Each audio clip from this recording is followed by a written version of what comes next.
के सेशन में इस वीडियो में जानेंगे कि भगवान शिव से हम किस तरह से बहुत सारी चीज़ें सीख सकते हैं जो हमारे जीवन को बेहतर बना सकती हैं, या यूँ कहिए कि भगवान शिव की कृपा कैसे हम ज़्यादा से ज़्यादा ले सकते हैं। तो नंबर 1, आप हमेशा कोशिश करें कि भगवान शिव के स्वरूप को अपने जीवन में उतारें। जैसे नंबर 1, जैसे आपने देखा है कि जो भगवान शिव के गले में सर्प हैं, वो है कि कितनी भी संकट आने पर हम कितने शांत रह सकते हैं, किसी सिचुएशन में हम ज़्यादा रिएक्ट ना करें।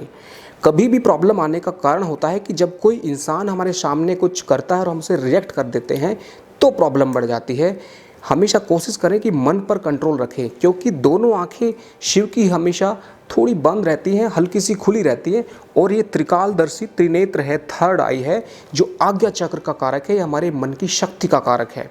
यहाँ पर आप तिलक लगाएं और जीवन में अपने मन को मजबूत करने के लिए रैकी का इस्तेमाल करें, हीलिंग का इस्तेमाल करें, जिसमें आप डेली आंखें बंद करके और अपने उल्टे हाथ को ऊपर की तरफ रखना है और सीधे हाथ से अपनी रैकी करनी है लेफ्ट साइड में, प्लस अपने फोरहेड पे, जो कि आज्ञा चक्र का है। इससे आपके मन पर बहुत बड़ा असर पड़ेगा। अगला उपाय है कि आप भीगा हुआ रुमाल कोशिश करें रोज दिन में एक बार 15 मिनट के लिए माथे पर लगाएं और प्राणायाम करें। लंबा सांस लेके धीरे से रोके, फिर धीरे धीरे छोड़ें, और इस टाइम पे सोचें कि आपको भगवान शिव का कृपा, भगवान शिव का आशीर्वाद मिल रहा है। तो उससे क्या होगा कि आपको जो आपकी थर्ड आई है, आज्ञा चक्र, वो मजबूत होगा। इससे आप भविष्य में आने वाली घटनाओं को समझ सकते हैं, जान सकते हैं, दूसरों के मन की बात जान सकते हैं, आपके मन में शक्ति आ जाएगी। अगला है त्रिशूल, मतलब त्रिगुण, राजसिक, तामसिक, सात्विक, तीनों गुणों का कॉम्बिनेशन का लाइफ में इस्तेमाल करें। जो हम त्रिशूल का इस्तेमाल करते हैं वहाँ पर ऐसा नहीं कि हम किसी को मारने के लिए, वो त्रिशूल का मतलब है त्रिगुणी शक्ति। अगर आप जहाँ रहते हैं और वहाँ पर सभी लोग तामसिक हैं, ज़्यादा हैं, तो आप वहाँ पर सात्विक रहकर सर्वाइव नहीं कर सकते। मेरे कहने का मतलब है कि परिस्थिति के हिसाब से आप तीनों गुणों को लाइफ में बैलेंस बनाकर इस्तेमाल करें, यही आपकी सफलता को आगे ले जाएगा। अगला है भस्म। भस्म का मतलब है कि आप नहाने में अलग अलग द्रव्यों का इस्तेमाल करें। अपने नहाने के पानी में आप नीम के पत्ते या फिर हल्दी या फिर मुल्तानी मिट्टी, कुछ भी ऐसी चीज़ों का इस्तेमाल करें। अपने शरीर को एक कांतिमय बनाएं, ग्लैमरस बनाएं। उसके लिए आप बहुत सारे ऐसे प्रयोग कर सकते हैं जो कि भस्म का स्वरूप है। राख भी उसी में आती है। ये बहुत बड़ी शक्ति मिलेगी आपको अगर ऐसा आप करेंगे। अगला उपाय है भगवान शिव का, जिसको चंद्रमा आप देखेंगे सहस्त्र चक्र पर है। ये चंद्रमा असल में उनके चंद्रशेखर नाम से जुड़ा है। चंद्र शिखरे यशशय, जिसके शिखर पर चंद्रमा विराजमान है। और ये चंद्रमा क्या है? ये मन का कारक है। चंद्र मतलब मन। हमारा मन असल में क्या होता है, जो इंसान नॉर्मली हम लाइफ में देखते हैं, तो हमारा मन नीचे स्वादिष्ठान चक्र पर रहता है। सबसे नीचे है मूलाधार, फिर स्वादिष्ठान, उसके ऊपर मणिपुर। तो हमें उस चक्र को धीरे धीरे ऊपर लेके आना है, मन को।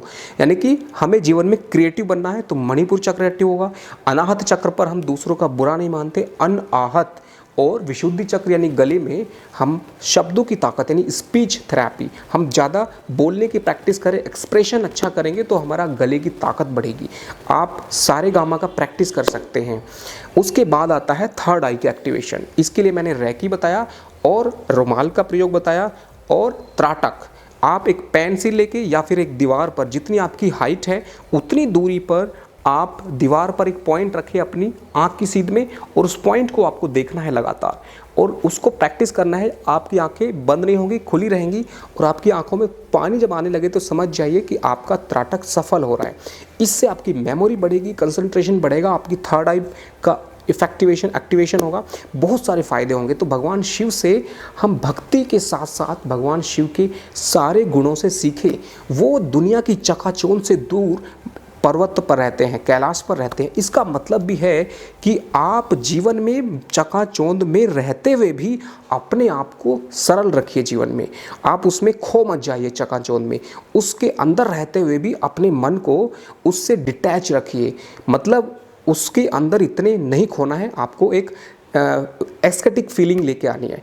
उसके बाद अगला है कि आप कोशिश करें कि परिस्थिति के हिसाब से आप अपनी शक्ति का इस्तेमाल करना सीखें। अर्धनारीश्वर फॉर्म यही है, शक्ति और शिव का कॉम्बिनेशन है। ओके, तो ये सारी चीज़ें अगर आप करेंगे तो आपके जीवन में भगवान शिव की कृपा आएगी। और इन सब के पीछे का सबसे बड़ा रहस्य है शिवोहम, मतलब भगवान शिव हमारे ही अंदर हैं। अहम ब्रह्मास्मि, शिवो अहम, मतलब मैं ही शिव हूँ। और वो तभी संभव है जो मैंने उपाय बताए हैं उन सभी को आप समझें और जीवन में धारण करें। यही शिव की कृपा पाने का सबसे अच्छा उपाय है। फिर मिलते हैं अगले वीडियो में और आप अपने सवाल भेज सकते हैं। अभी के लिए इतना ही। थैंक यू, नमस्कार, शिवोहम, ओम नमः शिवाय।